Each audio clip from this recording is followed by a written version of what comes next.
উজনিত বগৰী খেতিৰ এক বিপ্লৱ আনিব খোজা এজন কৃষকৰ কাহিনী চাওক আমাৰ এই বিশেষ প্ৰতিবেদনত।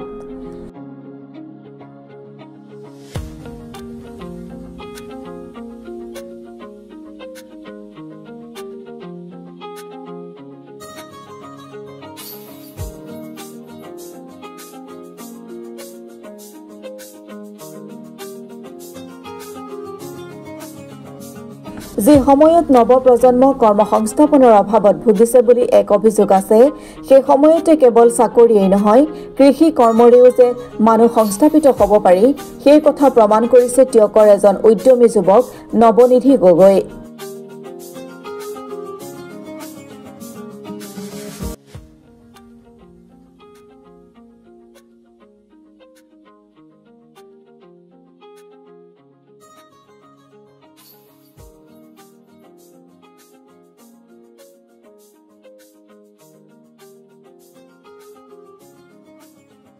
বছৰৰ প্ৰতিটো ঋতুতে বিভিন্ন ধৰণৰ খেতি কৰি সফল হোৱা এজন কৃষকে এইবাৰ পৰীক্ষামূলকভাৱে বগৰীৰ খেতি কৰি বিশেষ সফলতা লাভ কৰা দেখা গৈছে।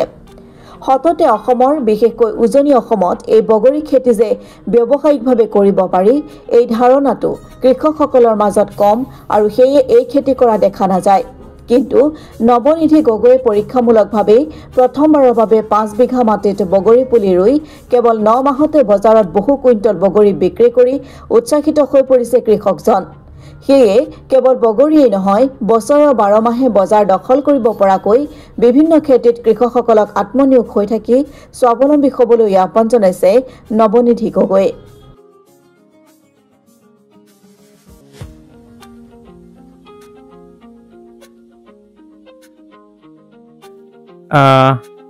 আচলতে ভালেই পাইছোঁ, বজাৰখনো আছে, নতুন খেতি কৰিবলৈ সদায় আমি ইচ্ছুক হৈ থাকোঁ অসমৰ কৃষক হিচাপে।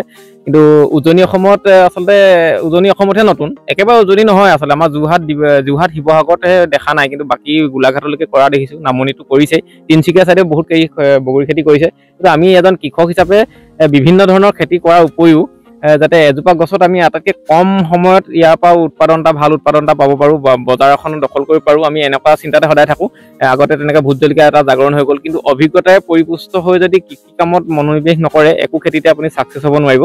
মানে কৃতকাৰ্যতা পাবলৈ হ'লে মানে আপুনি সেই খেতিটোৰ ওপৰত অকণমান অধ্যয়ন কৰিব লাগিব যে ইয়াৰ কোনটো প্ৰজাতি বেছি টেষ্ট হ'ব, অসমৰ মাটিত কোনটো ভাল হ'ব। গতিকে যিজনে প্ৰকৃত কৃষক কৃষি কামৰ লগত জড়িত হৈ আছে, প্ৰত্যেকজন কৃষকে তেওঁলোকৰ লগত যোগাযোগ কৰি উচিত মানদণ্ডৰ পুলি নিৰ্বাচন কৰি যদি খেতিত মনোনিৱেশ কৰে, তেতিয়া অকল বগৰী বুলি নহয়, যিকোনো খেতিতে আপুনি লাভৱান হ'ব বুলি মই নিশ্চিত।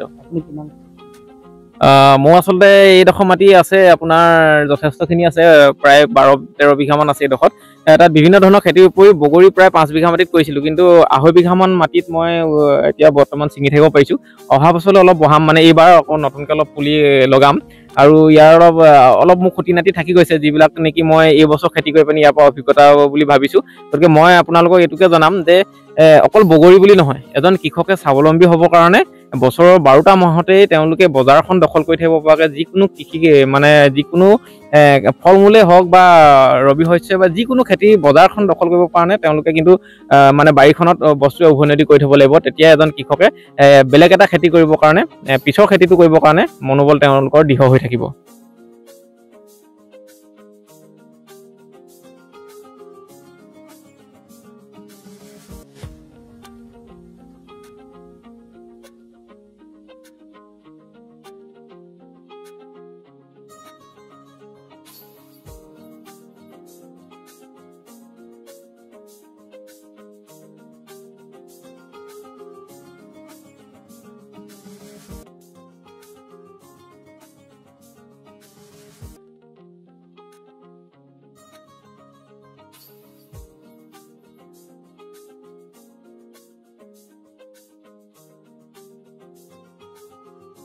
টিয়কৰ পৰা বিৰাজ বৰা ৰিপৰ্ট, অসম টুডে।